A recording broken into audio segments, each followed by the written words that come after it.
Pai, obrigado, Senhor.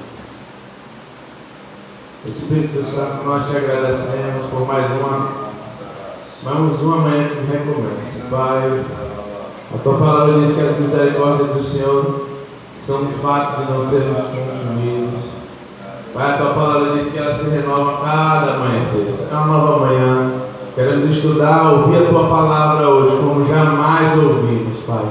Desfrutar de níveis de entendimento e revelação que jamais desfrutamos, porque a tua palavra é poder de Deus. A tua palavra é poder de Deus para salvar todo aquele que crê.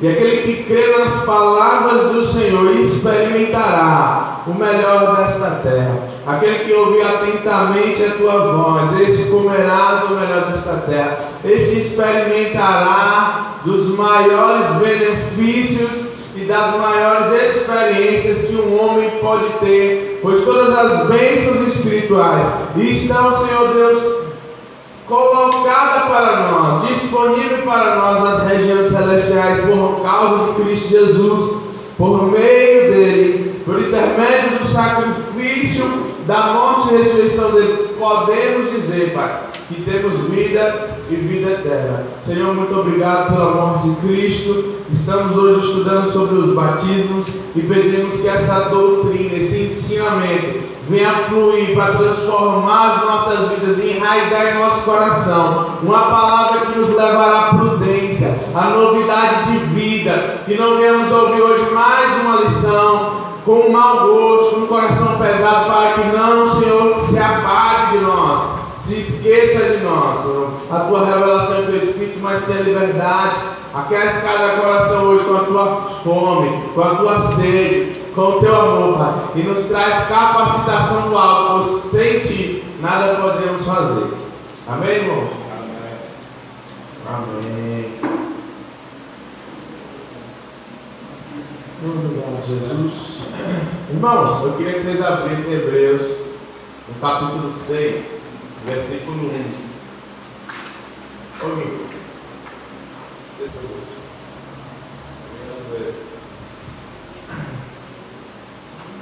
Então, quais são os rudimentos da fé ou fundamentos da fé cristã, segundo o escritor de Hebreus? São 6. Repitam comigo: arrependimento de obras mortas, fé em Deus, doutrina dos batismos, doutrina da imposição de mãos, doutrina da ressurreição dos mortos e do juízo eterno. Então, essas são as 6 doutrinas básicas da fé cristã. Todo cristão, basicamente, deve conhecer essas doutrinas: juízo eterno, ressurreição dos mortos, fé em Deus, imposição de mãos, arrependimento de obras mortas, batismos e... deixa eu falar tudo, né? Fé em Deus, batismo, doutrina dos batismos, imposição de mãos, ressurreição dos mortos, juízo eterno. Essas são as doutrinas básicas do cristão. Então, por isso que dentro dessas 12 lições, pelo menos que a gente tem estudado, a gente está na 6ª lição, a gente tem estudado algumas fundamentais, né? A gente estudou sobre arrependimento de obras mortas, estudamos sobre fé em Deus, e agora estamos estudando sobre a 3ª doutrina básica, segundo o escritor de Hebreus. Mas, além disso, também estudamos atributos de Deus, além disso, estudamos também as escrituras, né? Sobre a Bíblia, como ela foi formada, como interpretar, qual a importância dela. E agora nós vamos estudar sobre batismos. Batismos é uma palavra que significa imersão, mergulho. Amém? Amém. Então, qual a importância da doutrina dos batismos? A gente vai saber hoje. Nós vamos estudar os 3 batismos que são descritos na Bíblia. Vamos começar a entender o batismo de forma geral, algum simbolismo dos batismos na Antiga Aliança, e vamos entender agora propriamente dito qual a importância, o que significa e como nós somos batizados, ou numa cerimônia, ou na verdade aquilo ali simboliza o ambiente em que você está vivendo. Amém? Por exemplo, o ambiente do batismo nas águas é ser lavado e purificado para ter novidade de vida por causa de confessar pecados movido por arrependimento. Isso é um ambiente espiritual que o cristão deve estar. A gente estudou esse arrependimento de obras mortas, mas João Batista, a gente vai ver lá em Batismo das Águas, disse: eu batizo a vocês com água para que vocês se arrependam.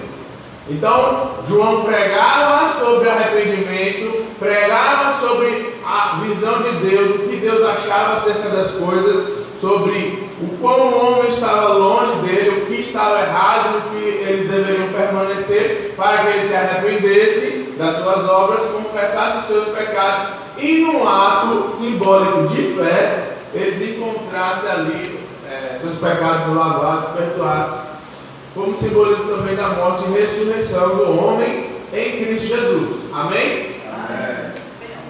Certo? Então, tem uma passagem que está escrito em Colossenses 2, não precisa abrir não, 12, versículo 12, fala assim: sepultados com ele no batismo, nele também ressuscitastes pela fé no poder de Deus, que o ressuscitou dentre os mortos. Sepultados com ele no batismo, disse Paulo para os Colossenses, nele também ressuscitastes pela fé no poder de Deus, que ressuscitou dentre os mortos. Então o batismo é um batismo em Deus, ou um batismo em Cristo que nos leva a Deus. Amém? Amém. Se nos assemelhamos com ele na sua morte, nos assemelharemos também com ele na sua glória. Amém? Se nos assemelharmos a ele no seu sofrimento, também nos assemelhamos na sua glória. É isso que a doutrina.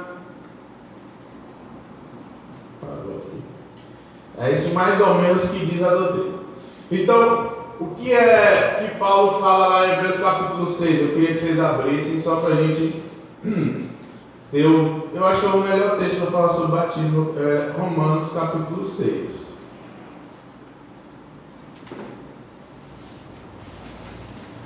Só para a gente fundamentar aqui algumas ideias.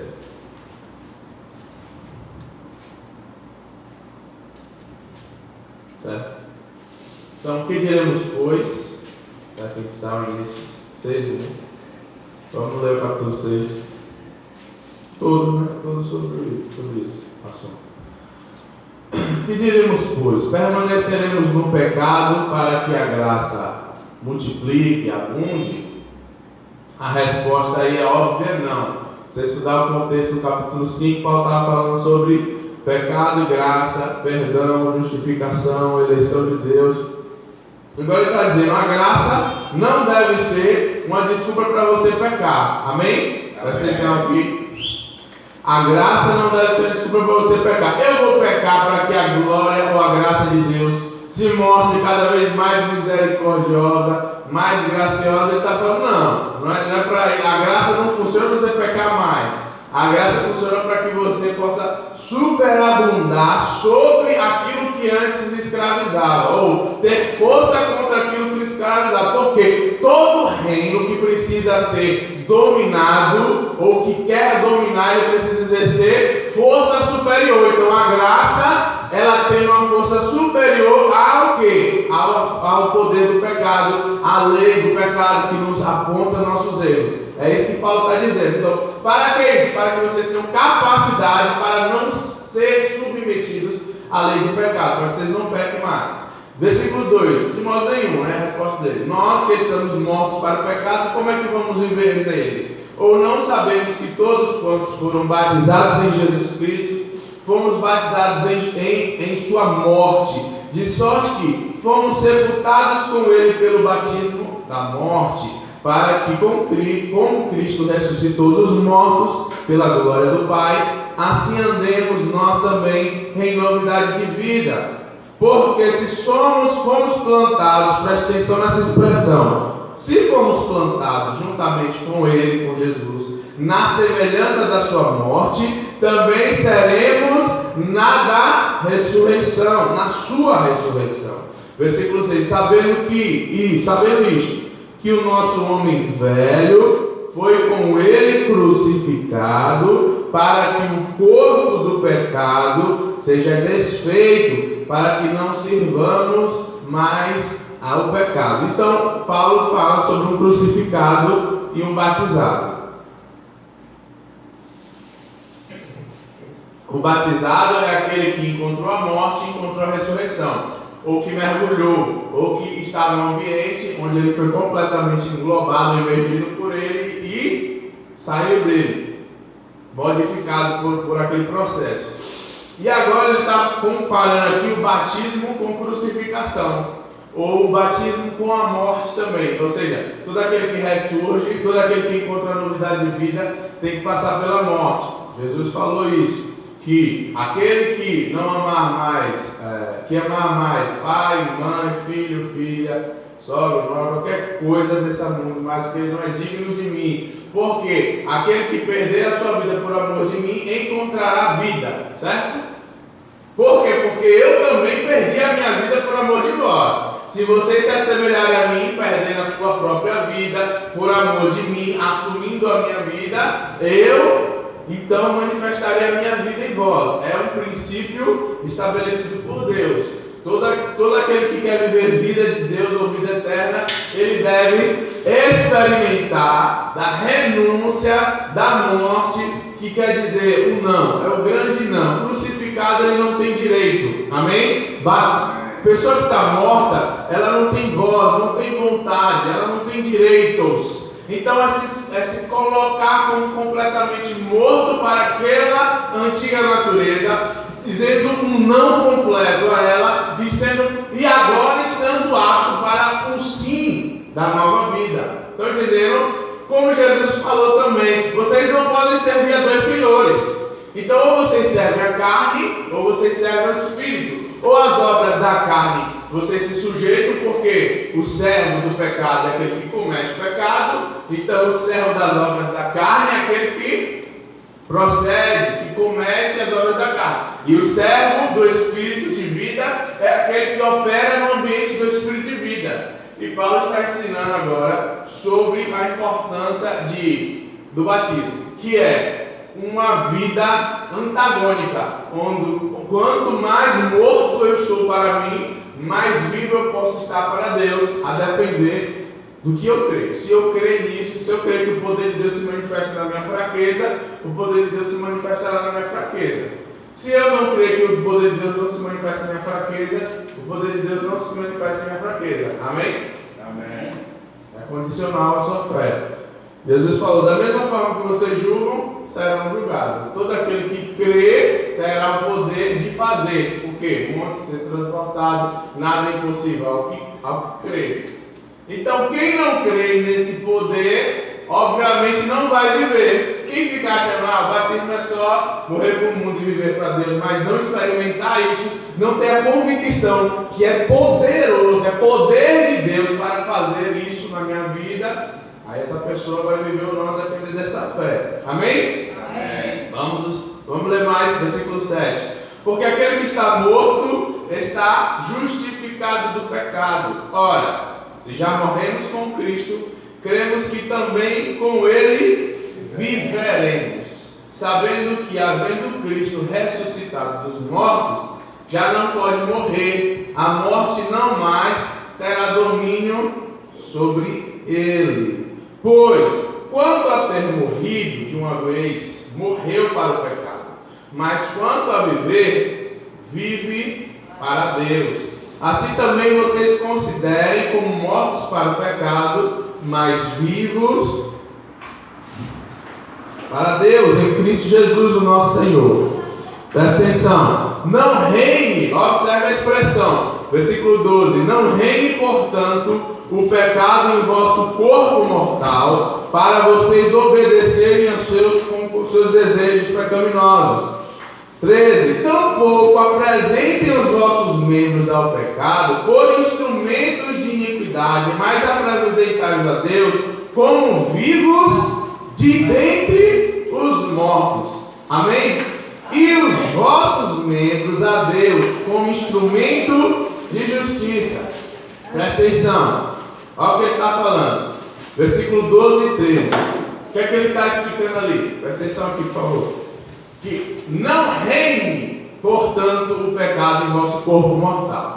Ou seja, qual é a origem do pecado que Paulo está dizendo? Este tal corpo mortal, que a Bíblia chama de carne, ou carne e sangue, ou obras da carne, ou concupiscências, ou iniquidade. Onde está alojado isso? Onde é fonte que emana? Onde é que está completamente proveniente desse mal? Ele diz aqui também no capítulo 7 que acho então esta lei em mim, que quando eu quero fazer o bem, o mal está comigo, porque segundo o homem interior eu tenho prazer na lei de Deus, só que o homem interior é o espírito. Mas vejo nos meus membros, que é na minha carne, outra lei que batalha contra a lei do meu entendimento, e me prende debaixo da lei do pecado que está nos meus membros. Olha só o que ele fala: porque eu sei que em mim, isto é, na minha carne, não habita bem algum. Com efeito, ou por causa disso, o querer está em mim, mas não consigo realizar o bem, a justiça. Por que Paulo não consegue fazer? Porque Paulo fala ali como um homem, não é como um cristão, ele está falando ali como uma pessoa que não seria cristão. Mas é um contexto que depois a gente pode estudar, mas não convém agora. Mas o que Paulo está falando? Eu como um homem não cristão, ou eu como um homem não seguindo o Espírito de Deus, não vivificado pelo Espírito de Deus, porque no Romanos capítulo 8 ele fala que os filhos de Deus são aqueles que são guiados pelo Espírito de Deus, e esses são os filhos de Deus, que não há nenhuma condenação para os que estão em Cristo Jesus, que não andam segundo a carne, mas que andam segundo o Espírito Santo, segundo o Espírito da verdade. O que é que Paulo está dizendo? Ele está falando que eu preciso colocar a minha carne em sujeição completa, presta atenção. E o que é que quer dizer isso? Eu preciso entender que parte de mim tem que estar completamente morto, sepultado ou crucificado. Amém? Amém. Só que outra parte de mim, que é o meu espírito, ele precisa estar vivificado. E esse espírito, reinando sobre esta carne mortal, ele promove justiça, mas não por causa da fonte pecaminosa da carne, mas por causa de quem ela está sujeita. Ou seja, o meu corpo é escravo do meu espírito. Então essa relação de senhorio e escravidão está relacionada ao Espírito de Deus, pelo nosso Espírito, ao nosso corpo mortal. Então, se eu considero as minhas desejos, as duas fontes que há em mim, que é a carne contenda contra o Espírito, e o Espírito contenda fortemente, opostamente contra a carne, como diz em Gálatas capítulo 5, eu entendo que eu preciso de um Senhor. Dos dois tem que dominar. Por quê? Porque Jesus falou: não servirão a dois senhores. Ou você vai agradar um e vai desprezar o outro, ou você vai agradar o outro e desprezar aquele outro. Porque vocês não podem servir a Deus e a Mamon. Assim também Paulo está dizendo: vocês não podem servir a Deus e ao pecado, nem vocês podem também servir a carne e ao Espírito. Ou vocês vão servir ao Espírito, ou vocês vão servir a carne. Um desses tem que se apossar do outro. Estão entendendo o processo? Então, viver batizado também é fundamentado nisso. Fora isso, Paulo usou a expressão também plantados. Porque se formos plantados juntamente com ele, a semelhança da sua morte, também seremos na sua ressurreição. Plantados. Então, vamos pensar agora sobre planta. Quando você pega uma semente, a semente é a parte, digamos que morta, o fruto entra em putrefação, é exposto à semente, não é verdade? A semente tem que secar, não tem que secar? Ela não precisa ir para debaixo da terra. Qual é a única forma de uma semente que vai germinar, se ela não for para debaixo da terra? Eu tenho uma semente lá em casa, tem um mês mais ou menos, eu tenho umas 10 sementes de rambutan que eu comprei. Está lá na minha janela. Elas não estão germinando, sabe por quê? Porque elas estão secas e não há pedra lá. Sem água nenhuma. E sem terra. Mas se eu colocar ela debaixo da terra, eu creio que uma semana, 2, ela já está germinando. Pelo que eu dou uma olhada no vídeo na internet. O que é que eu quero dizer? Que ela tem um potencial em si da vida, mas a vida só se manifesta depois da morte. E observe que tem duas forças exercendo crescimento na planta. uma exercendo para baixo, uma força que leva ela a ter raízes. As raízes, quanto mais crescem para baixo, mais ela tem capacidade de crescer para cima, em direção ao sol ou à luz. E quem é a luz do mundo? Não é Cristo?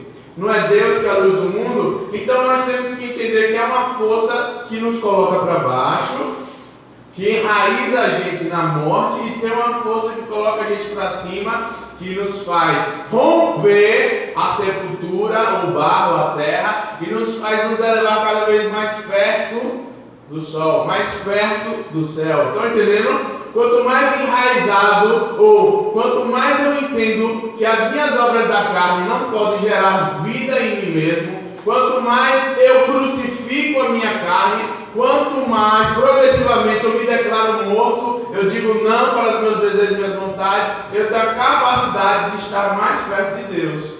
Por isso que Tiago fala: alimpai os vossos corações pecadores, transforme o vosso riso em choro, lamentai e chorai, achegai-vos a Deus e Ele vos achegará a vós. Achegai-vos a Deus e Ele vos achegará a vós, por meio de arrependimento, como a gente estudou em arrependimento das obras mortas. Então todo o processo, eu creio que todos os batismos estão englobados nesses princípios.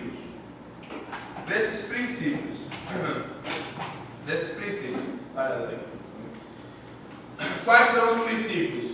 Os princípios de morte e ressurreição, onde um processo, observe, um processo que seja água, seja terra, seja qualquer outro processo, ele vai tirar você de uma condição e colocar você em outra condição.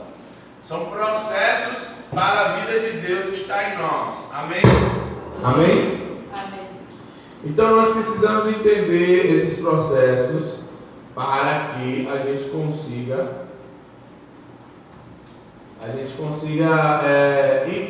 compreender a nossa vida cristã. Certo? Amém? Amém. Então, vou ler uma parte aqui rapidinho.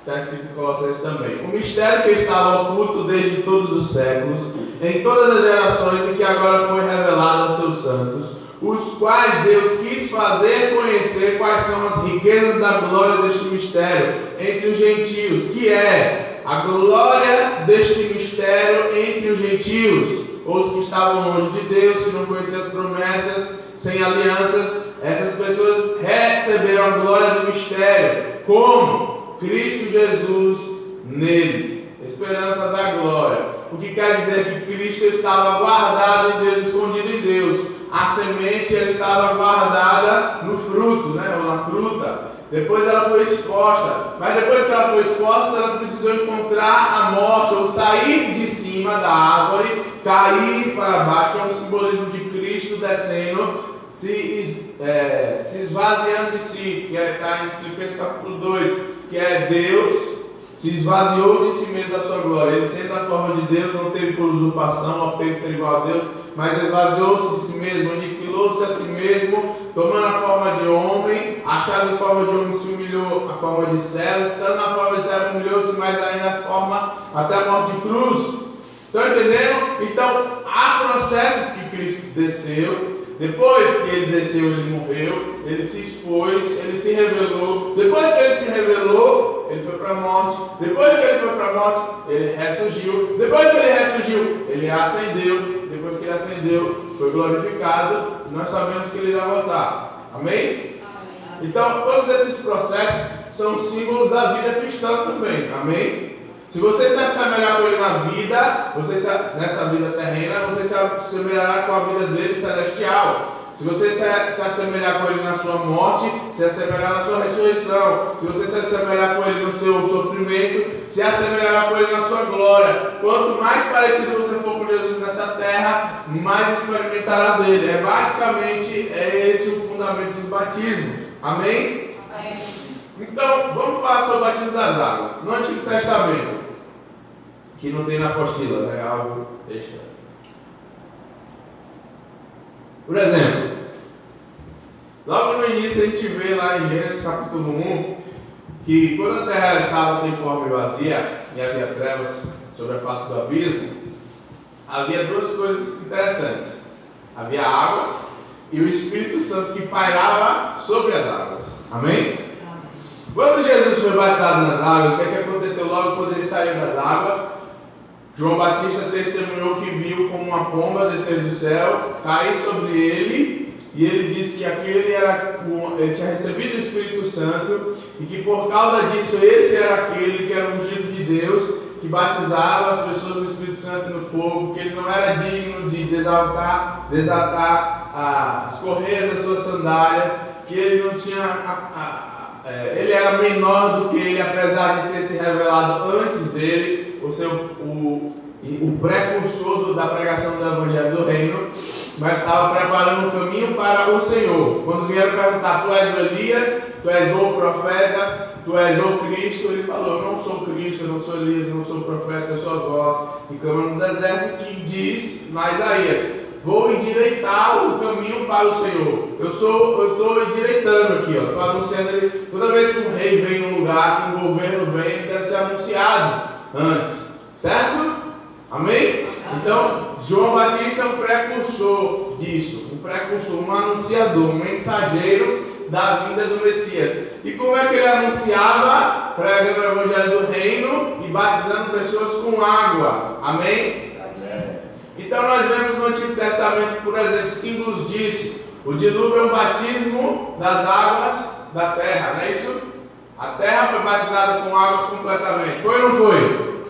Mas também diz em Gênesis capítulo 1 que as terras foram tiradas das águas. Estão entendendo? E posteriormente elas foram colocadas de novo sobre águas. Presta atenção, Gênesis capítulo 1 diz que a terra foi tirada das águas. Estão entendendo o batismo? Você sabia que isso é o Cristo, o Messias? O Messias significa aquele que foi tirado das águas também? Sabia ou não? Não? Moisés, o nome Moisés é aquele que foi tirado das águas também, significa isso, porque ele foi salvo pelas águas, por uma embarcaçãozinha betumada. Isso se assemelha também com quem? Com Noé. Noé, na época do dilúvio, ele foi guardado naquela embarcação betumada, certo? Que a gente chama de Arca de Noé. Amém? Então esses são símbolos de pessoas que passaram pelas águas. Quem sabia que o nome Hebreus significa aquele que passou pelas águas? Alguém? O primeiro a ser chamado de hebreu foi Abraão. Amém? Amém. O povo, a nação hebreia significa justamente aquele que passou pelas águas. Segundo o pastor Eduardo Reis, presta atenção aqui, aquele que passou pelas águas foi chamado de hebreu, que foi o caso de Abraão, porque de onde ele estava, ele tinha que passar pelo rio Eufrates para chegar na terra de Canaã, e lá naquele outro lado, ele foi chamado de aquele que atravessou as águas. Amém? Estão entendendo? Vocês vão ver o simbolismo de águas, essa questão de passar pelas águas na Bíblia muitas vezes. Por exemplo, quando Elias estava com Eliseu e Elias iria ser arrebatado naquele dia, ele passou pelas águas, ele tocou nas águas do Rio Jordão, as águas se abriram, ele passou pelo Rio Jordão, foi ou não foi? Junto com Eliseu, e quando ele ascendeu ao céu, né, que uma carruagem de fogo separou eles dois, e um redemoinho levou, não foi a carruagem de fogo que levou Elias, foi o redemoinho que levou Elias. Naquele momento que a capa caiu, que Elias pegou aquela capa, ele foi voltar e ele bateu nas águas para que as águas se abrissem, elas não se abriram, ele bateu novamente e falou: onde está o Deus do profeta Elias? Que essas águas se abram. E as águas se abriram, e ele passou novamente por aquelas águas. Moisés, quando saiu do Egito, a mandado de Deus, após as 10 pragas do Egito, o que aconteceu também? Moisés foi levado ao ambiente do Mar Vermelho, onde estava atrás o exército de Faraó, todo rodeado por fogo, não tinha onde fugir, com milhares de pessoas, né, conduzindo ali aquele povo gigantesco, maior até do que a nação egípcia. E o que é que eles fizeram? Moisés, porque clama a mim, Moisés, diga ao povo que marche, né? Ele tocou mandou que as águas abrissem, as águas se abriram. Depois ele tocou nas águas. A Bíblia chama aquilo que fez uma coluna onde eles passaram em seco. Então houve colunas do lado direito e do lado esquerdo das águas do mar, e eles passaram a pé em seco. Amém? Josué, que é precursor, sucessor de Moisés, ele fez algo parecido no Jordão. Quando eles foram entrar na Terra Prometida, saindo da primeira vez do deserto depois de 40 anos, eles fizeram a mesma coisa. Amém? Eles fizeram o quê? Josué ordenou que as águas se abrissem. Um lado esquerdo ficou completamente gigante, o lado esquerdo ficou gigante, né? As águas pararam assim, fizeram uma forma grande, e o lado direito secou. E eles passaram, pegaram as pedras do meio do rio, Deus mandou fazer colocar 12 pedras como testemunho no meio do rio e outras 12 no acampamento que eles estavam. Então, como sinal para que as gerações futuras soubessem que Deus abriu aquele mar, ou que abriu aquele rio. Jesus andou sobre as águas, ele foi batizado, a gente vai falar mais sobre isso. Então, para a gente só fundamentar isso, 1 Coríntios capítulo 10, nós vamos ler sobre o passar sobre as águas. 1 Coríntios capítulo 10.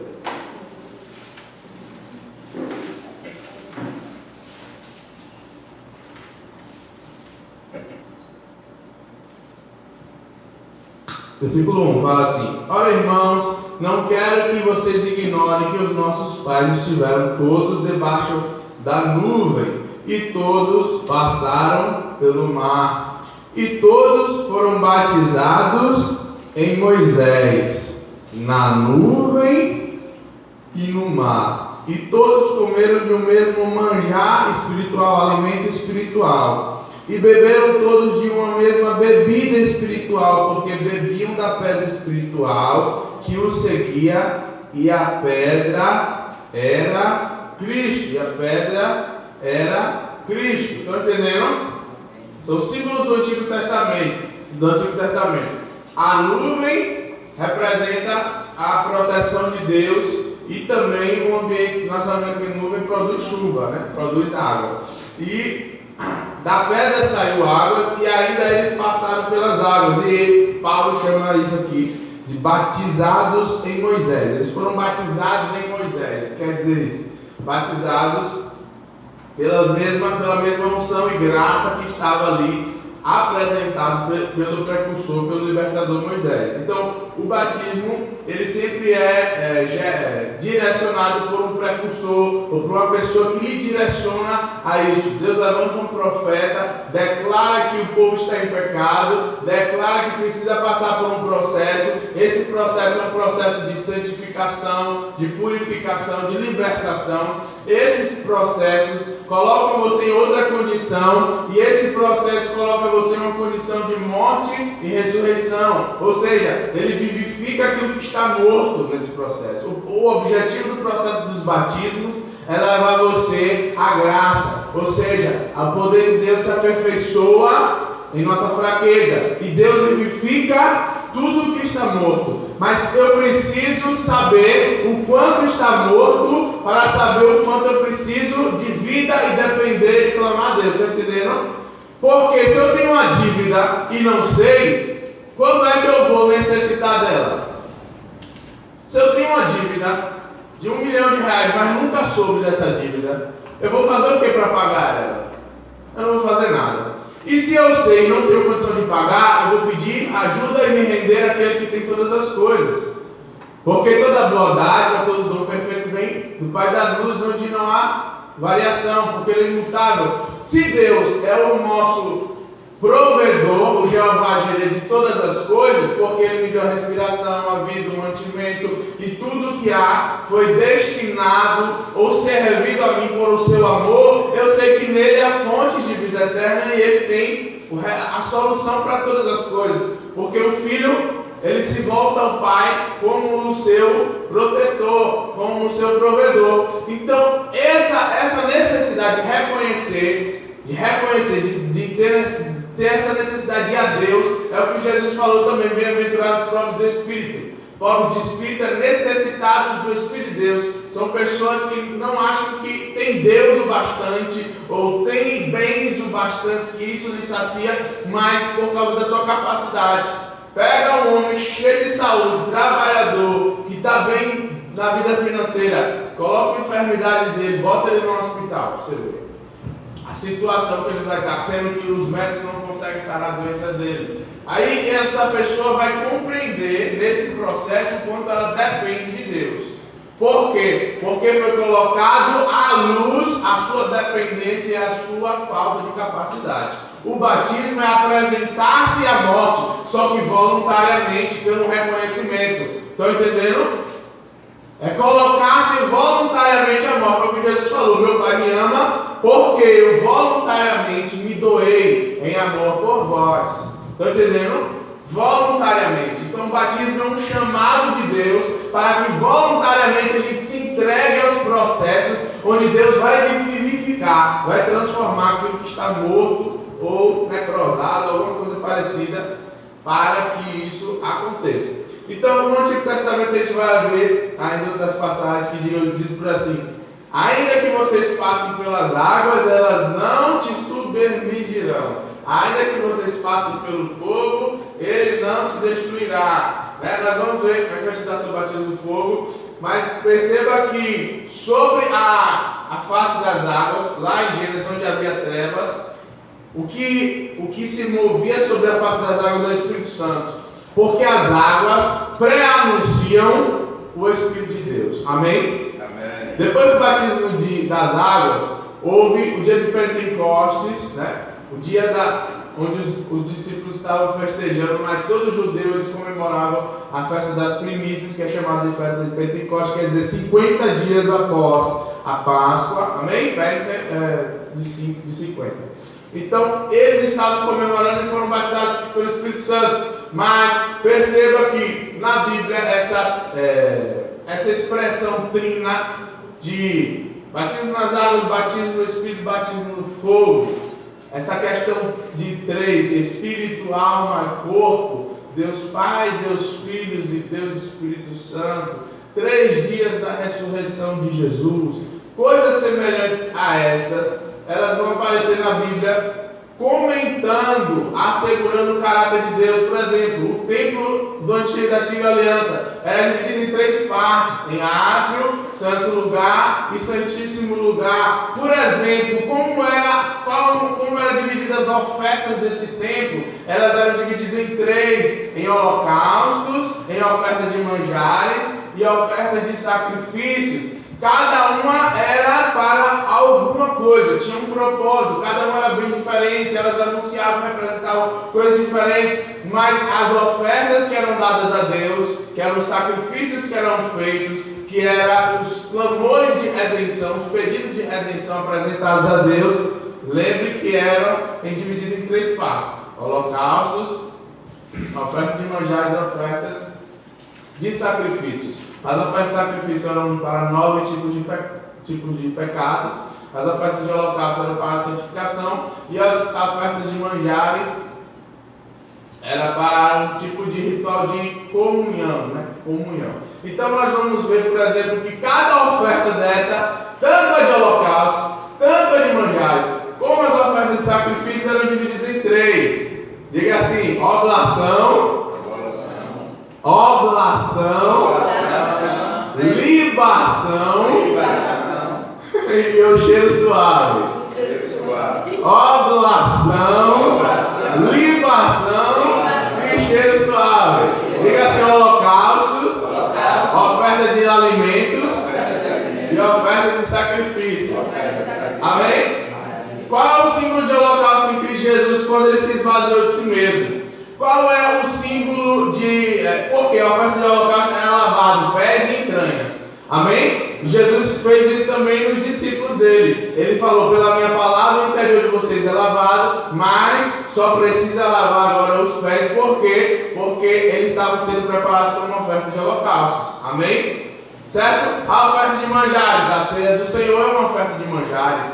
Por quê? Porque tem oblação, libação e cheiro suave.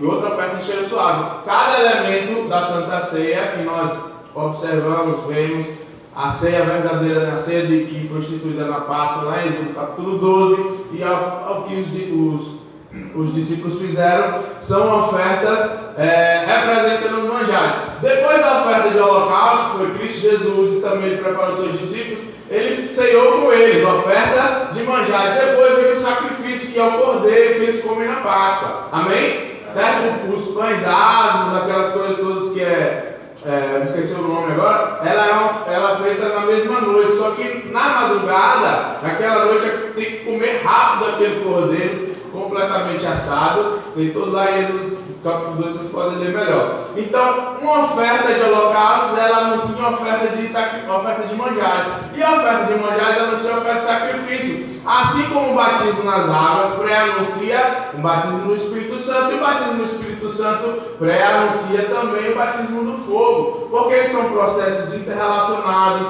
porque assim como tem o átrio que pré-anuncia o Santíssimo Lugar, que é o próximo lugar que o sacerdote vai entrar, o Santo Lugar também anuncia um outro nível, um outro ambiente em que ele pode estar. Estão entendendo? Estão entendendo? São processos no nível de redenção, e que isso, o que representa? Segundo o livro de Hebreus aqui, a nossa nova aliança com Deus, o átrio, o Santíssimo e o Santo Lugar também representam o corpo, a alma e o Espírito. Onde é que está a presença de Deus? No nosso Espírito. Deus ele se uniu com o nosso Espírito. Vocês são um com ele, templo do Espírito Santo. É o que Paulo fala em 1 Coríntios capítulo 6. Vós sois templo do Espírito Santo, porque aquele que se une ao Espírito de Deus e seu Espírito se torna um Espírito. Isso aconteceu no santo lugar, porque Cristo rasgou o véu, segundo o livro de Hebreus, e tornou esse lugar acessível. E nos fez reis sacerdotes, segundo Pedro também. Então, se nós fomos feitos sacerdotes agora, na nova aliança, podemos adentrar o lugar de maior intimidade, que é a intimidade de rei, sacerdote, e a maior de todas, que é filho. Porque são processos de identificação com Cristo, são processos de redenção do homem, porque Cristo se assemelhou a nós para nos libertar das nossas fraquezas. Se ele se assemelhou comigo, eu posso me assemelhar com ele. Se ele se assemelhou comigo para receber da morte que eu tinha e da condenação, eu me assemelho com a vida dele para receber da sua glória e dos seus bens. Estão entendendo? Então o batismo é essa forma também de se assemelhar. Se eu me assemelho com ele na morte, eu me assemelho com a ressurreição. Amém? Amém. Vamos entrar no batismo das águas então com João Batista. Vamos lá. João Batista. Podem abrir Mateus capítulo 3, versículo 1 e 2.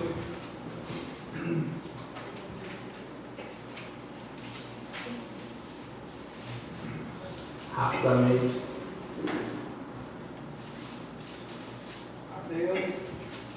Mateus capítulo 3, versículo 1 e 2.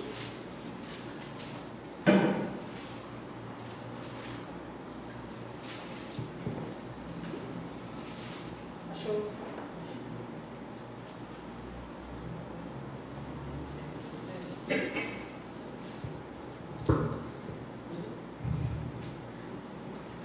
Amém? Todo mundo achou? Vamos ler. Diz assim: e naqueles dias apareceu João Batista pregando no deserto da Judéia. Observe, pregação no deserto, lembra de Moisés, certo? Lembra de Moisés. Lembra que Jesus passou 40 dias também no deserto. E dizendo: arrependei-vos, porque é chegado o reino dos céus. E eram por ele batizados no rio Jordão, confessando seus pecados. E eu, em verdade, vos batizo com água para arrependimento, mas aquele que vem após mim é mais poderoso do que eu, cujas sandálias eu não sou digno de levar. Ele vos batizará com o Espírito Santo. Eu passei versículos, acho que eu passei versículo 6 e versículo 11, tá bom? Vamos ler de novo, vamos. Capítulo 3, versículo 1 e 2, depois a gente pula para o 6 e para o 11. Naqueles dias apareceu João Batista pregando no deserto da Judéia e dizendo: arrependei-vos, porque é chegado o reino do céu. Por ele batizados no rio Jordão, confessando seus pecados. E eu, em verdade, vos batizo com água para o arrependimento. Mas aquele que vem após mim, versículo 6 e 11 agora, né? Aquele que vem após mim é mais poderoso do que eu, cujas sandálias não sou digno de levar. Ele vos batizará com o Espírito Santo e com fogo. Então, homens, profetas, eles podem providenciar o batismo nas águas, mas há um nível em que Cristo é o precursor do Espírito Santo e do fogo. Amém? certo? Então, cada batismo ele foi preparado por Deus para os homens, para a obra completa de reconciliação, santificação e glorificação, certo? Esse ato de imergir começou por João Batista, imergir nas águas. Mas a gente vê que, por exemplo, Naamã, ele teve que descer 7 vezes nas águas para ser purificado. Foi ou não foi? Foi ou não foi? Né? Então, nós vemos que para Deus declarar que ele queria fazer de Israel uma nação conforme sacerdotes, conforme reis que o representassem, ele falou: vocês precisam sair do Egito, eu preciso libertar vocês das suas paixões e da sua iniquidade, arrancando de vós todo o mal e toda a semelhança que vocês têm às idolatrias do Egito, porque quando vocês passaram pelas águas, a única coisa que ficou morta ou que ficou debaixo das águas foi o exército egípcio que perseguia ele, que é o nosso passado, que é a iniquidade, representa simbolicamente a nossa antiga aliança com Satanás e seus demônios que nos levavam a diversas idolatrias, mentiras e enganos. Amém? Então, o que é que ficou debaixo das águas? Somente o exército egípcio. Eles passaram pelas águas, mas as águas não submergiram, mas deixaram um legado, deixaram sinais e prodígios. Então, toda vez que você vai ler que Deus tirou o povo do deserto, ele vai falar: tirei com mão forte sinais poderosos e prodígios. Amém? Então, todo arrependimento é movido por essas coisas: sinais poderosos de Deus e também com prodígios. O qual é que você passa pelas águas e consegue encontrar fora das águas, após passar pelas águas, uma novidade de vida. Para quem crê. Para quem não crê, claro que não vai experimentar isso. Amém? Estão entendendo? Certo? Então, ele pré-anunciava a vinda do Messias através também do batismo. Olha só o que está escrito em João 1, capítulo 1, versículo 31 e 34. Tem exatamente o motivo, a motivação de João Batista. Primeiro, que Deus falou com ele no deserto para que ele batizasse as pessoas. Segundo, ele vai dizer no versículo 31 do capítulo 1 de João, do Evangelho de João, ele vai dizer assim, ó: eu não conhecia, está falando sobre o Cristo, mas para que ele fosse revelado a Israel, vim eu, por isso, batizando com água. Então, eu anuncio quem eu realmente não conheço, eu conheço quem ele é, mas a pessoa dele mesmo, a pessoa vem, eu não conheço. Eu não conhecia. Agora, quando ele está falando nesse versículo 31, ele já está dizendo que conhecia. E ele está dizendo que está batizando para que fosse revelado a Israel o Messias. Então, o batismo, ele é uma anunciação, uma revelação. A gente é batizado até que Cristo seja revelado. Estão entendendo? Amém? Amém? Então, é um ambiente também que nós vamos ficar como cristãos, batizados em Cristo Jesus até a sua revelação, porque Cristo se revela também em estações progressivamente. Ele vai se revelar à igreja e depois ele vai se revelar ao mundo. Ele se revelou como um cordeiro que te tira o pecado do mundo e agora vai se revelar como um juiz justo que despedaça a nação com vara de ferro. Está entendendo? Ele não vai vir mais para salvar, porque ele falou: eu vim salvar o que estava perdido e não vim condenar ninguém. Agora ele falou: não, agora eu vou condenar mesmo, agora eu vou julgar, agora eu vou estabelecer a minha justiça. Este é o dia da vingança do Cordeiro, a vingança de Deus, o dia do Senhor, o dia que ele vem para vingar. Amém? Porque a vingança de Deus é perfeita. Olha só, versículo 32. E João confirmou dizendo: eu vi o Espírito descer do céu como uma pomba e repousar sobre ele. E eu não conhecia, mas o que me mandou batizar com água, esse me disse: sobre aquele que vires descer o Espírito, sobre ele repousar, esse é o que batiza com o Espírito Santo.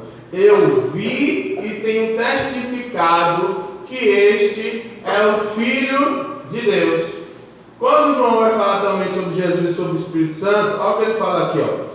Ele fala assim, ó: aquele que vem de cima é sobre todos, aquele que vem da terra é da terra e fala da terra, aquele que vem do céu é sobre todos, e aquilo que ele viu e ouviu, isso confirma, isso diz que é verdade. Ninguém aceita o testemunho dele. Aquele que aceitou o testemunho dele, esse confirma, esse é testificado que Deus é verdadeiro, porque aquele que Deus enviou fala as palavras de Deus, pois não lhe dá Deus o Espírito por medida, ou seja, Jesus recebeu a porção completa do Espírito, é isso que ele está dizendo. E ele vai falar: o Pai ama o Filho e todas as coisas entregou nas suas mãos. Aquele que crê no Filho tem a vida eterna, e quem não crê no Filho, a ira de Deus permanece sobre ele. Então, a anunciação do Cristo, o Salvador, também é a anunciação de que Deus retira a ira de vocês, retira a ira do mundo, se nós nos arrependemos e colocarmos a nossa fé completamente em Cristo, que vivifica a gente dos mortos,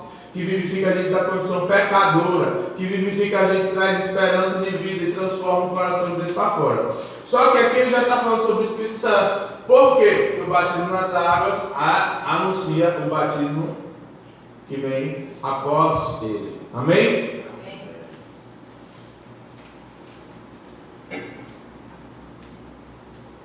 Então vamos passar para o batismo do Espírito Santo. Quando os discípulos eles estavam com Jesus, eles eram batizados nas águas, mas eles não eram batizados ainda com o Espírito Santo. Somente após a ascensão de Cristo, eles foram batizados com o Espírito Santo. Estão entendendo ou não? Jesus pregou alguma coisa, ele efetuou o ministério de cura, libertação e a proclamação do Evangelho do Reino sem o batismo com o Espírito Santo? Sim ou não? Vou repetir, não presta atenção. Jesus, ele iniciou a pregação do Evangelho do Reino com sinais, prodígios e maravilhas, sem passar pelas águas, sem passar pelo Espírito Santo? Não. Hã? Só depois que ele foi batizado com João Batista nas águas e batizado também, no momento que ele saiu das águas pelo Espírito Santo, é que ele pôde iniciar o seu ministério. Amém? Está entendendo o processo? Quem é a nossa imagem, quem é o nosso referencial é Jesus. Então ele passou 3 anos se preparando, mas ele foi batizado somente com seus 30 anos e recebeu o Espírito Santo, e o Espírito Santo diz lá em Lucas capítulo 4 que o Espírito Santo levou Jesus para o deserto para ser tentado. Todo aquele que é batizado nas águas, todo aquele que é batizado no Espírito, ele vai ser imediatamente levado para onde? Para onde? Para o deserto. Para quê? Para ser tentado. Por quem? Satanás. Amém? Certo? Lugar de escassez, lugar onde você chora e ninguém vê. Estão entendendo o processo? Se a gente estudasse melhor esses processos da nossa vida, a gente não ficaria assim tão achando que Deus é injusto, porque a gente saberia onde a gente está, em que estação, como devo me comportar, o que Deus está fazendo na minha vida. Por isso que esses batismos são um processo da vida cristã. Moisés passou 40 anos no Egito, Moisés passou 40 anos no deserto como ali pastor de ovelhas, depois ele passou 40 anos no deserto como libertador, porque ele foi resgatar Israel a mandado de Deus, com sinais, maravilhas, prodígios e profecias, e retirou e passou 40 anos no deserto, mas morreu no deserto. Jesus morreu no deserto? Então Jesus é superior ou inferior a Moisés? Estão entendendo? Então Jesus passou em vez de 40 anos, 40 dias. É melhor passar 40 dias ou 40 anos? 40 dias. Você? Quando Jesus teve fome, Satanás se apresentou a Jesus e falou: se tu és o Filho de Deus, você vai transformar essas pedras em pães. Não foi? Foi ou não foi? O que é que Jesus falou? Está escrito: deserto é lugar onde somente quem sabe o que está escrito pode sair. Está entendendo? Olha, estou falando. É o processo. Se você no deserto não se apegar à palavra de Deus com o que está escrito ser aquilo que vai dimensionar o que você vai fazer ou não, você vai permanecer no deserto e pode morrer lá. Está entendendo ou não?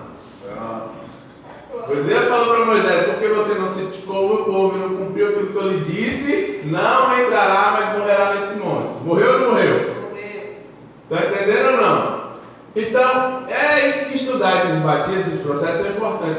Por quê? Porque se a gente for se aprofundar, a gente vai ver em que situação nós estamos, em que estação, em que momento. Se a gente está passando um pouco do deserto, ou se a gente ainda está no Egito. Ou se a gente está meio no Egito, meio no deserto. Ou se a gente está vivendo um pouquinho de terra prometida, mas olhando muito para o deserto, amando o deserto, ou ainda esperando coisas do Egito se acontecerem. Ou se a gente está no meio termo dos três. A gente vai entendendo que, na verdade, esses processos, eles didaticamente a gente pode ensinar como três, mas eles podem se manifestar. Eu posso estar aqui passando por num deserto, sendo levado pelo Espírito Santo, eu posso estar no deserto por causa da minha desobediência. Já o irmão ainda está no Egito, mas ele acha que está na terra prometida. Já tem outro que está na terra prometida, mas está achando que está no Egito.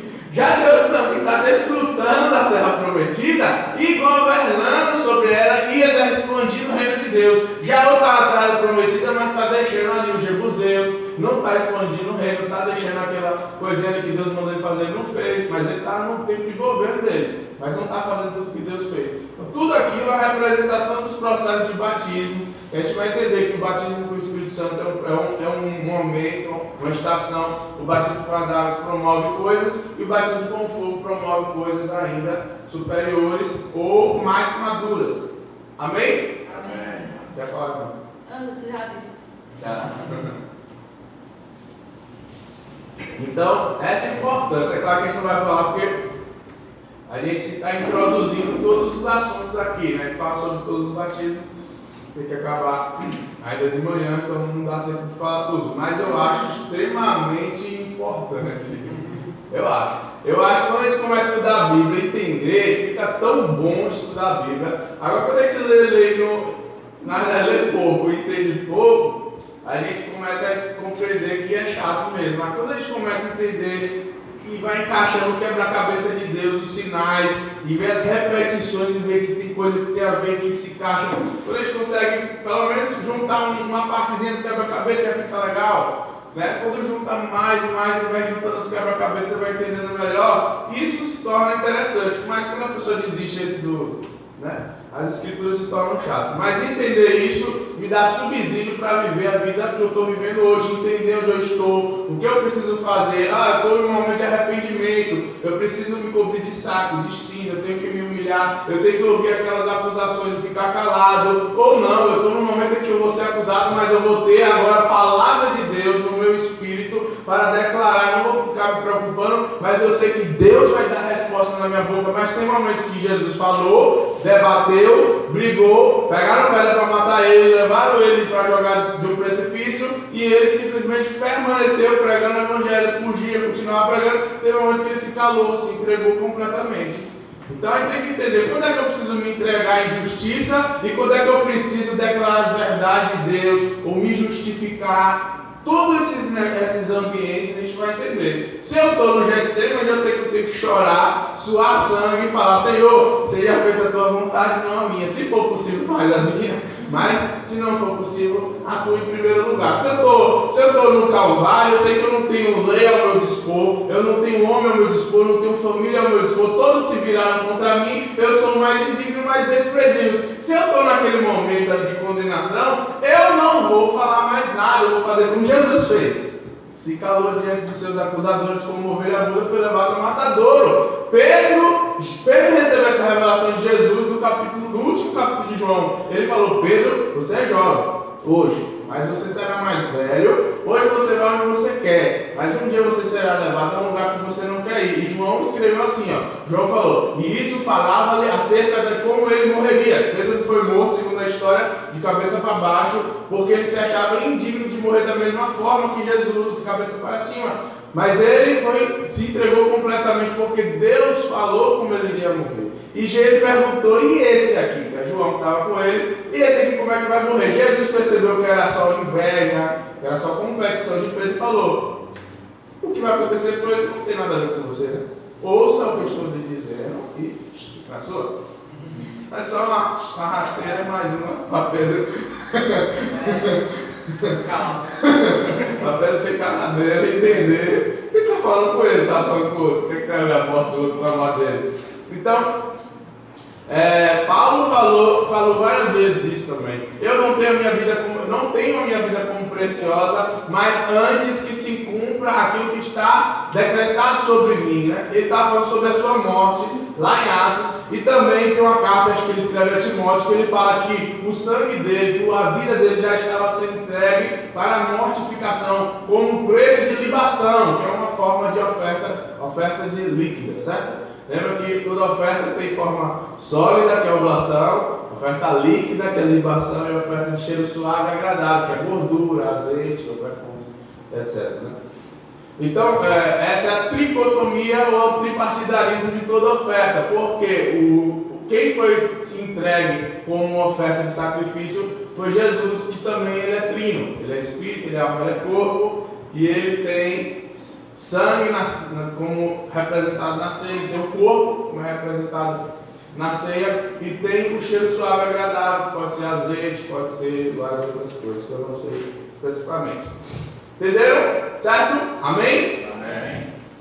Então o que é que Jesus falou? A primeira pregação de Jesus, quando ele recebeu o Espírito Santo, ele falou: o Espírito do Senhor é sobre mim, pois ele me ungiu para evangelizar os pobres, enviou-me a curar os quebrantados de coração, a pregar a liberdade aos cativos, a restaurar as vistas dos cegos, a pôr em liberdade os oprimidos e a anunciar o ano aceitável do Senhor.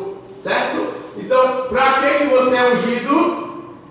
Pelo Espírito Santo. Para que você é batizado pelo Espírito Santo? Nesse tempo de batismo do Espírito Santo, é para fazer a mesma coisa: curar os quebrantados de coração, pregar a liberdade aos cativos, restaurar a vista dos cegos, pôr em liberdade os oprimidos e anunciar o ano aceitável do Senhor. Amém? Amém. Só que Jesus está usando aqui Isaías 61, versículo 1. Quem já leu?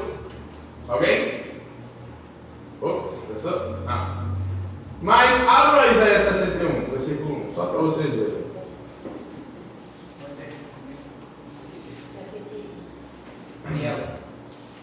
Você vai ver que Jesus citou a profecia incompleta.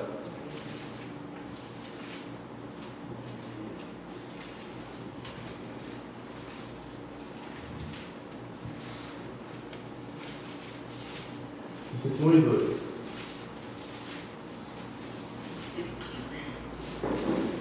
Isaías 61, versículo 1 e 2.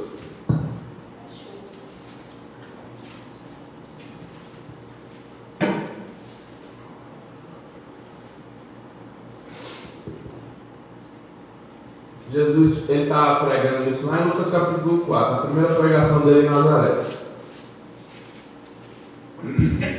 Quando seus conterrâneos, eles pegaram Jesus para jogar dentro do precipício. A primeira pregação dele em Nazaré, ele fugiu para Cafarnaum e ficou vivendo lá. Isaías 61, versículo 1, passa. O Espírito do Senhor Jeová está sobre mim, porque o Senhor me ungiu para pregar boas novas aos mansos.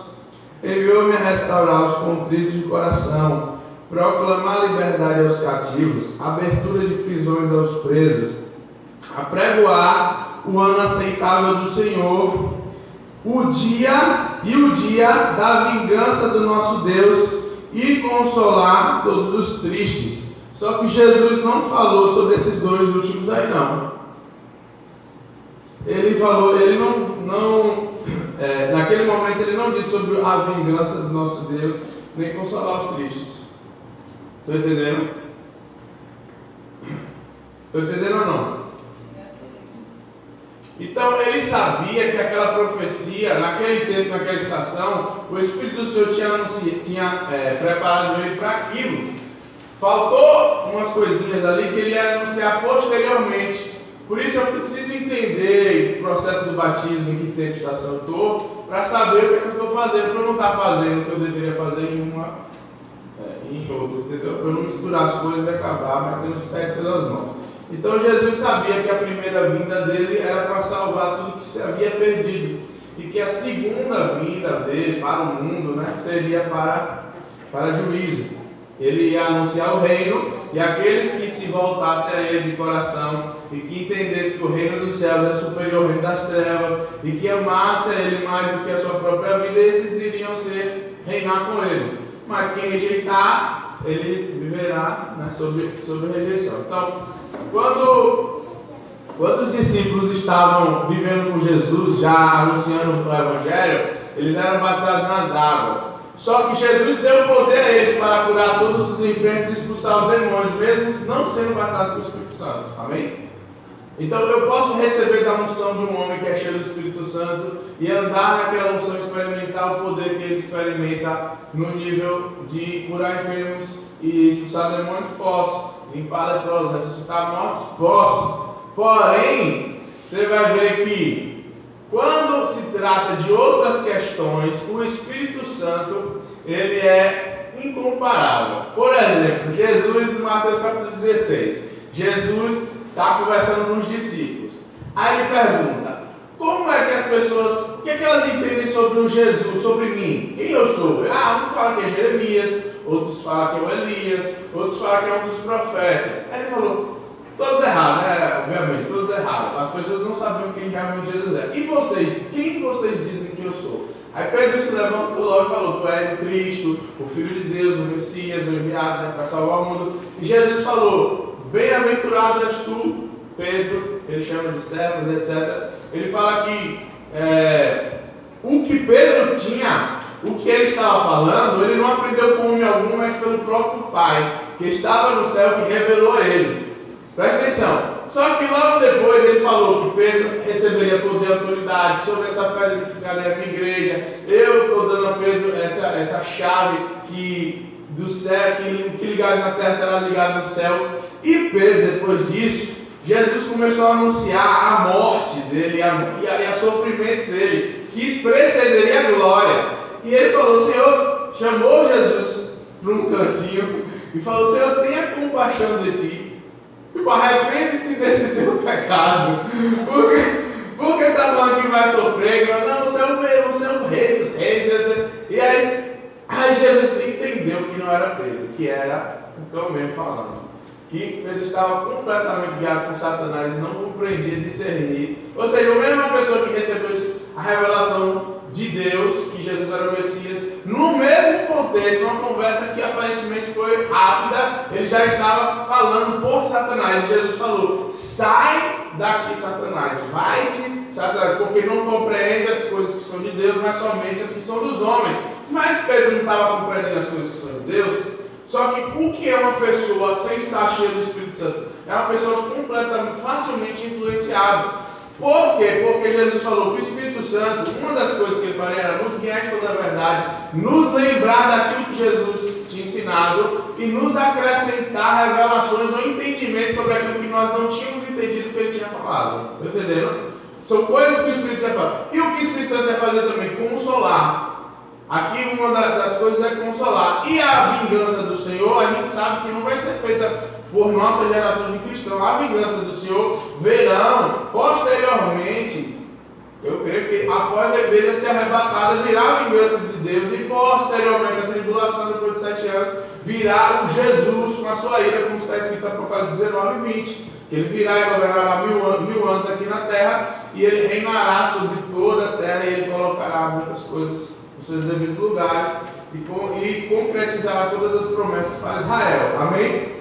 Estão entendendo? Então, a gente tem que entender esses processos, porque na ira e na manifestação da vingança vai haver muito fogo, e o fogo vai declarar quais são as verdadeiras obras. E esse fogo vai se manifestar de várias formas, quando a gente está no batismo do fogo. Mas o batismo do Espírito Santo, ele é uma capacitação sobrenatural da gente ser e fazer as coisas que Deus faz, pensar no nível de Deus. Amém? A gente pode ser convencido do pecado pela pregação do Evangelho. O Espírito Santo ele veio para convencer o mundo. É o que está escrito lá em João, no capítulo 16. Mas convencer o mundo do pecado, da justiça e do juízo não é a fazer que o mundo se arrependa do pecado, da justiça e do juízo. Porque no capítulo 14 Jesus fala que o mundo não pode receber o Espírito da verdade. O mundo não receberia ele Somente os que creem em Jesus, os cristãos, receberem o Espírito da verdade, o Espírito de Deus. Então, vamos abrir em João 14, para a gente compreender melhor e ver as 3 promessas ou os 3 processos que Jesus fez para que os discípulos fossem batizados. Está tudo em João, então é melhor. Só fica lá. Depois já pula Atos. Então, João 14 fala assim, versículo 12. João 14, 12. Fala, na verdade eu vos digo que aquele que crê em mim também fará as obras que eu faço e as fará maiores do que estas, porque eu vou para o meu Pai. E tudo quanto pedires em meu nome, eu o farei, para que o Pai seja glorificado no Filho. Amém? Olha o que ele vai dizer. Se pedires alguma coisa em meu nome, eu concederei. Se me amarem, guardarão os meus mandamentos. E eu pedirei ao Pai, e ele vos dará um outro Consolador, para que fique convosco eternamente. O Espírito da verdade, que o mundo não pode receber, porque não o vê, nem o conhece, mas vós conheceis, porque habita convosco e estará em vós. Então o Espírito Santo nesse momento habitava com eles, mas não estava neles.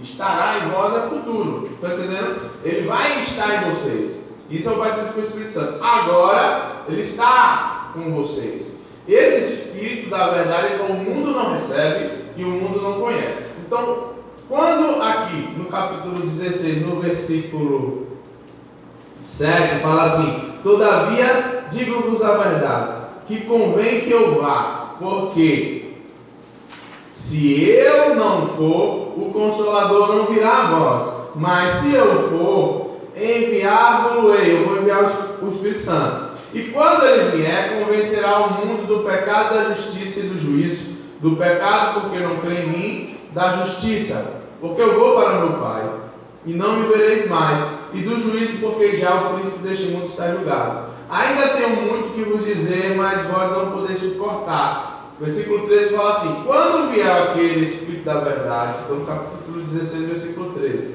Mas quando vier aquele Espírito da verdade, ele vos guiará em toda a verdade, porque não falará de si mesmo.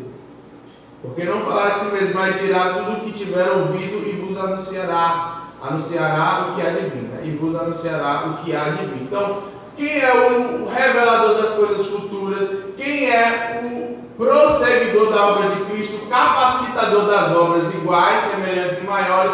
É este Espírito Consolador, é o Espírito da verdade, que é a manifestação onisciente, onipresente de Cristo. É através do Espírito Santo que o corpo da igreja se move na multiforme graça e na plenitude de toda a terra. Ir aos confins da terra é uma obra não de um Jesus, mas do Jesus que se manifestou com sua pluralidade, como uma árvore que foi gerada por um fruto, mas ela dá 100, 200 frutos. Estão entendendo? Uma mangueira, ela nasceu com uma semente de manga só, certo? Mas quantas mangas ela dá?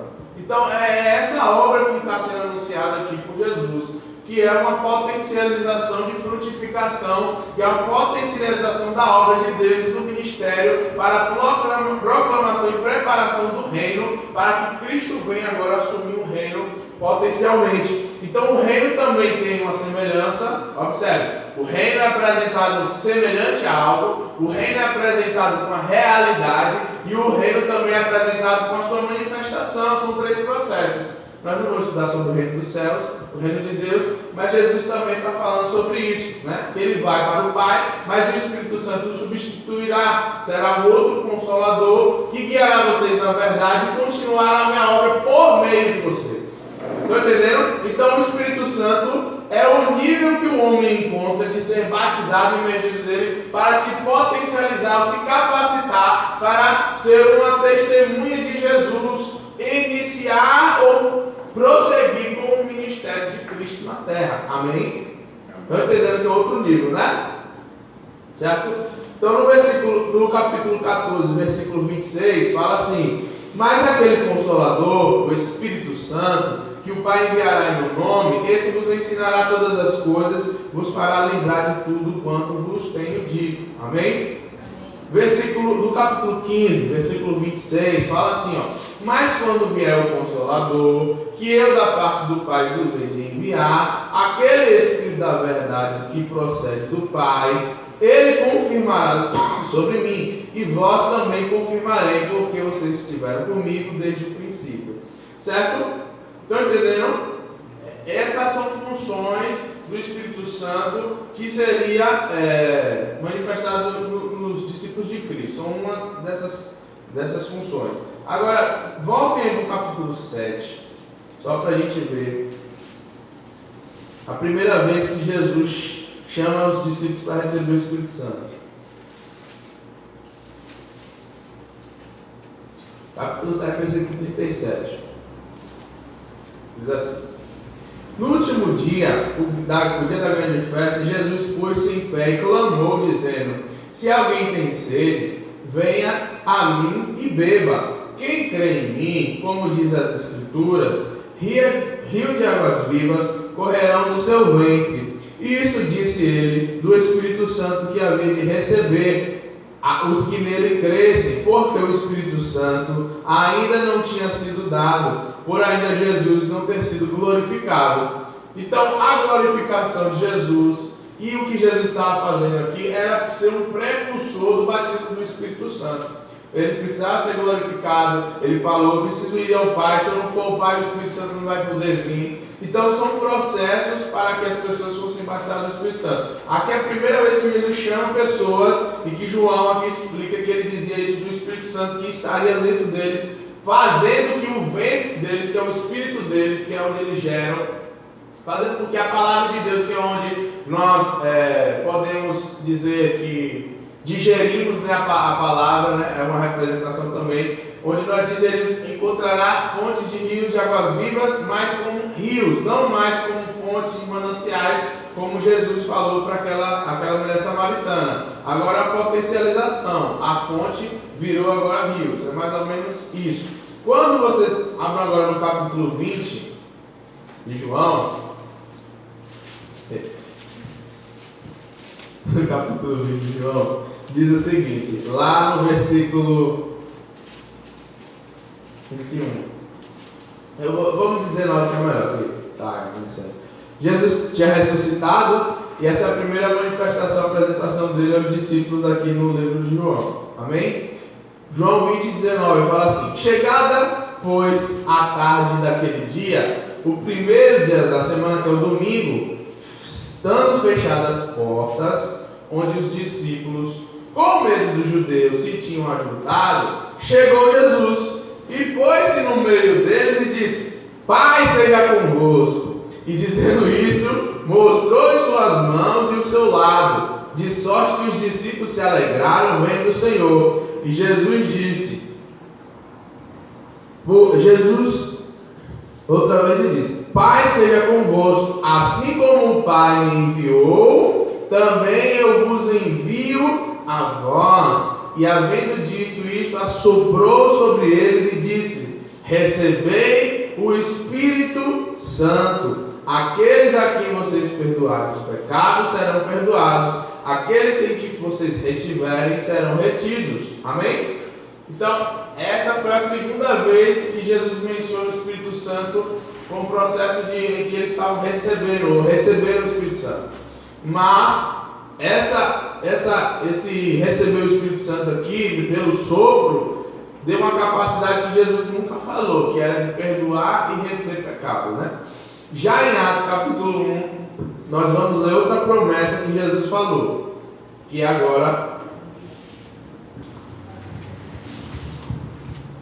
nós entendemos hoje como batismo do Espírito Santo. Atos capítulo 1, versículo 4, no versículo 3, não, no versículo 2, não, no versículo 1. Atos 1, vamos. Fiz o primeiro tratado, a Teófilo, acerca de tudo que Jesus começou, não só a fazer, mas a ensinar. Ele está falando sobre Lucas, o Evangelho de Lucas, que é Lucas falando para Teófilo. Aí ele vai dizer, até o dia em que foi recebido em cima, depois de ter dado mandamentos pelo Espírito Santo aos apóstolos que escolheram. Então o Espírito Santo era aquele que guiava Jesus para dar mandamentos, certo? Também.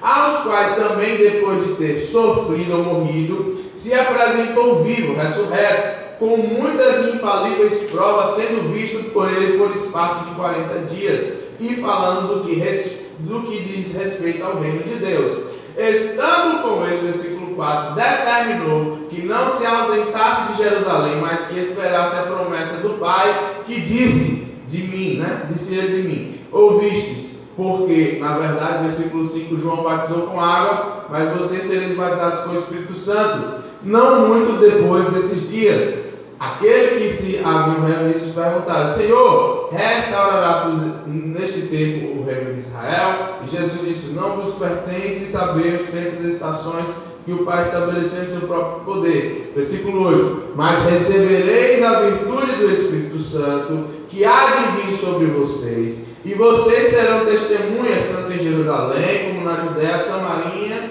e confins da terra. Enquanto dizia isso, vendo eles, foi elevado às alturas, em uma nuvem o recebeu, ocultando-se em seus olhos. E estavam eles com os olhos presos no céu, enquanto ele subia. Eis que junto deles se puseram 2 homens vestidos de branco, e disseram, o que, varões galileus, por que estáis olhando para o céu? Este Jesus que dentre vós foi recebido em cima no céu, há de vir. Vamos nessa. Eu, em verdade, vos batizo com água para arrependimento, mas aquele que vem depois de mim é mais poderoso do que eu, cujas sandálias eu não sou digno de amarrar ou de levar. Ele vos batizará com o Espírito Santo e com fogo. Aí olha o que ele vai dizer, ele vai contar uma parábola aqui, agora João Batista. Em sua mão tem a pá, e limpará a sua eira, recolherá no celeiro o seu trigo, e queimará a palha com fogo que nunca irá se apagar. Amém? Amém? Então, Jesus seria o maior do que o profeta João Batista, que batizaria com o Espírito Santo e com fogo. Amém? Esse é o batismo, acho que menos conhecido pelas pessoas, e que há uma divergência assim, de interpretação sobre este fogo. Nós vamos falar um pouquinho rapidamente sobre isso, certo? Abra agora em Lucas capítulo 12. Lucas capítulo 12, só para vocês entenderem que Jesus falava realmente de um outro batismo que ele havia de receber. Amém?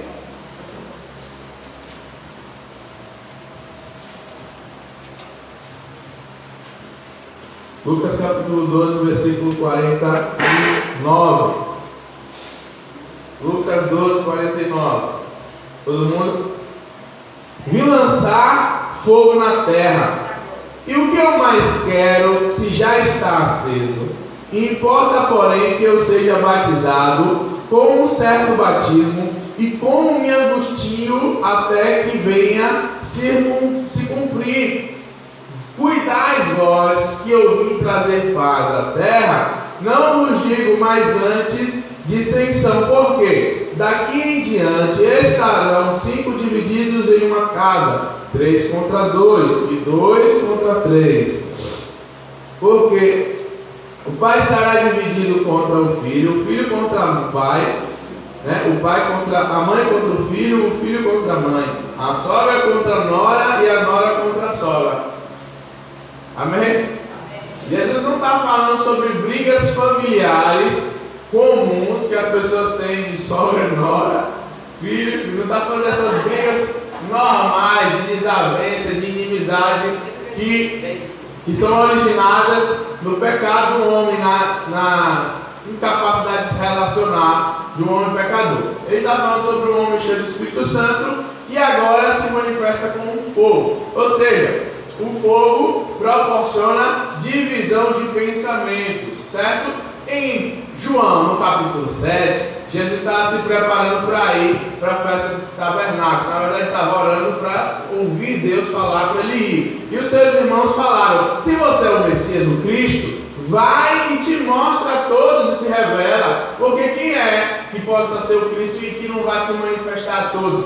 E Jesus falou: vocês não entendem meu tempo, não entendem que eu sou. E ainda diz assim, João, porque eles não criam que Jesus era o Cristo. Jesus, eles achavam que Jesus era louco ou ele era mentiroso.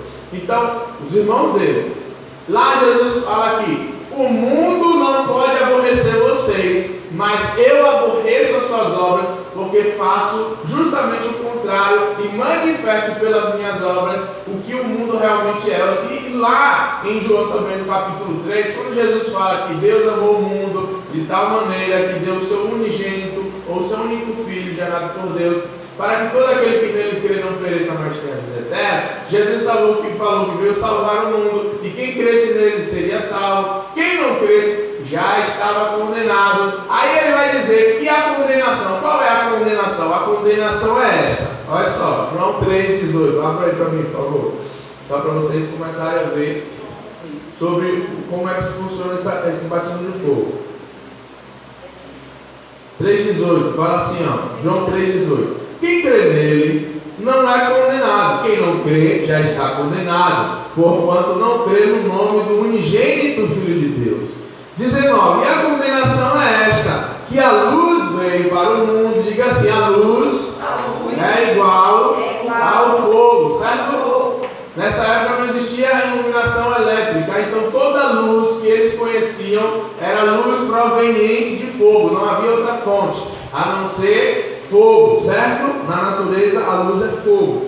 Então a condenação é esta: que o fogo veio para o mundo e os homens amaram mais as trevas do que o fogo, porque as suas obras eram más. Porque todo aquele, versículo 20, que faz o mal aborrece a luz e não vem para a luz, para o fogo, para que as suas obras não sejam reprovadas. Mas, olha só, versículo 21, quem pratica a verdade vem para o fogo, a fim de que as suas obras sejam reveladas, porque são feitas em Deus. No capítulo 1, no versículo 4, fala assim, ó: nele estava a vida, e a vida era o fogo dos homens, ou a luz dos homens. A luz resplandece nas trevas, e as trevas não compreenderam. Certo?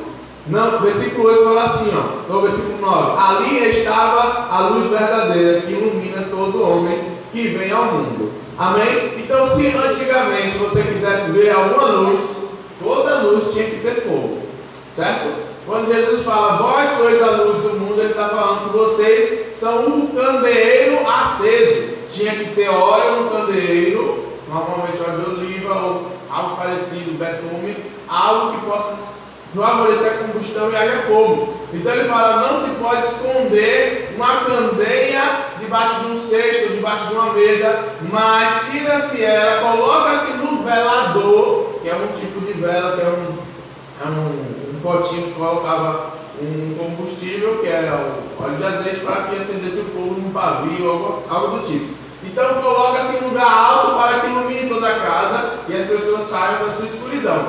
Jesus falou que o que estava escondido embaixo da mesa, de um cesto, ou que estava guardado em um candeeiro, é tirado daquele local para ser exposto. Então Jesus é a revelação disso. É o que estava em oculto que foi revelado. E nós somos agora este fogo que está para se acender. Aqueles que estão no oculto serão revelados. Os últimos serão os primeiros a manifestar a glória de Cristo e o juízo do seu reino. Estão entendendo? Então a luz, toda vez que fala sobre esse fogo, essa luz, dividindo trevas, ou falando sobre obras, está inserido nesse contexto de batismo do fogo. Amém? É obra de justiça que faz com que as pessoas odeiem os cristãos, porque as suas obras boas, porque você foi capacitado por um arrependimento que levou o batismo nas águas. O batismo nas águas pré-anunciou o batismo do Espírito, que lhe capacitou sobrenaturalmente a ter uma comunhão com o Espírito de Deus, uma intimidade com os pensamentos e a visão de Deus e as atitudes de Deus. E agora que você tem essa capacidade, você tem o poder de executar obras maiores ou iguais a de Jesus. E isto é revelar ao mundo a luz do fogo de Deus. Logo, quando você faz o bem, você condena o mal. Não tem como você fazer o bem sem condenar que aquilo ali é errado. Você não precisa dizer que é errado, é só você fazer o certo, as pessoas vão ver que é errado, pelo testemunho do certo. Vai ficar nítido. O que é que Malaquias, no capítulo 4, disse? Ele falou: e novamente converterei os corações dos pais aos filhos e dos filhos aos pais, e vereis novamente a diferença dos que servem a Deus e dos que não servem. Então, como é que vai haver uma diferença nítida se Jesus falou que o joio e o trigo foram plantados juntos, ou um foi plantado pelo pai de família, o semeador, que é próprio Jesus, semeador da palavra, e durante a noite, quando o homem dormia, o maligno, o enganador, o inimigo dele foi lá e semeou o joio, e quando eles germinaram, nasceram os dois, nasceram juntos, são muito parecidos e difíceis de diferenciar, mas no tempo da maturidade, na época da cega, Jesus falou: deixai crescer juntos, para que na época da cega eles sejam separados. Estão entendendo? Na época da maturidade cristã, você vai realmente ser aquilo que Jesus lhe proporcionou para ser.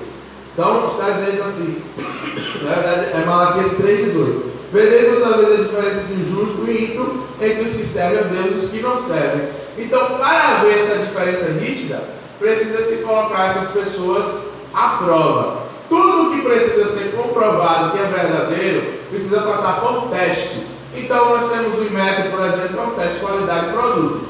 Nós temos vários tipos de, acho que é ISO 9, você não tem mais aí, ISO 9000, né? Um monte de teste de qualidade de produtos, ou teste de controle de qualidade de processamento, de sistemas, para ver se você está gastando muito e produzindo pouco, ou se o propósito daquela construção, a qualidade, o ruído, a zoada, tudo aquilo é testado e aquilo vai ganhar um selo de qualidade. Então toda a verdade, toda a escritura, toda a palavra, tudo que nós fazemos, ela está passando por um critério de controle de qualidade. Jesus falou: toda palavra ociosa que sai da nossa boca será condenada. Nenhuma obra fica oculta aos olhos de Deus. Tudo que está oculto será revelado. Os pensamentos e intenções dos corações dos homens serão revelados num dia. Paulo fala que muitos são condenados e julgados ainda pelos pecados presentes, mas há pecados ocultos que serão revelados e julgados no dia do juízo. Então, todas estas obras, o homem dará conta de si de tudo que ele faz, não é o que está escrito? Se nós vamos dar conta de si, de tudo que nós estamos fazendo, obviamente há um controle, alguém que qualifica, alguém que julga, que está dizendo o quanto isso aí é verdadeiro ou não. Por exemplo, Pedro falou: vou contigo até que a morte, ainda que todos se deixem, jamais eu lhe deixarei. Amém? Jesus falou: Pedro, não é nada disso que você está pensando. Você vai me negar 3 vezes, você não tem a capacidade de fazer isso que você está dizendo. Porque Jesus tinha uma coisa chamada discernimento dos Espíritos, palavra de conhecimento e sabedoria, manifestação dos dons do Espírito Santo dele, revelação grandes e sinceras. Jesus estava falando para Pedro: Pedro, Satanás pediu para brincar com sua fé, cirandar, peneirar você. O que é peneirar? Se não separar coisas, se não revelar coisas que estão dentro e fora da peneira, separar coisas. Essa expressão que Jesus utilizou para que Satanás estava pedindo para que Pedro, a fé dele, ele fosse cirandado, fosse peneirado, estava relacionado a isso, a testes, a tentações ou provações que vão qualificar o que você fala, o que você prega, o que você está realmente fazendo. Estão entendendo? Então, essas obras serão provadas. E como é que a Bíblia vai citar que isso será provado pelo fogo ou pela luz? O que vai revelar realmente que você é ou não. A palavra de Deus é fogo, é palavra que revela. Deus é citado como um fogo consumidor. Deus é um fogo consumidor e ninguém brinca com Deus. É o que está escrito no livro de Hebreus, no capítulo 10. E o escritor de Hebreus estava falando para cristãos. Ele estava falando para cristãos não deixar de congregar, como era comum para alguns que deixavam de congregar. Mas ele falava de estar, incentivar uns aos outros, a estarem juntos, a eles amarem uns aos outros. Quanto mais, com mais intensidade vocês percebem que as profecias estão se cumprindo e se aproximam aquele dia.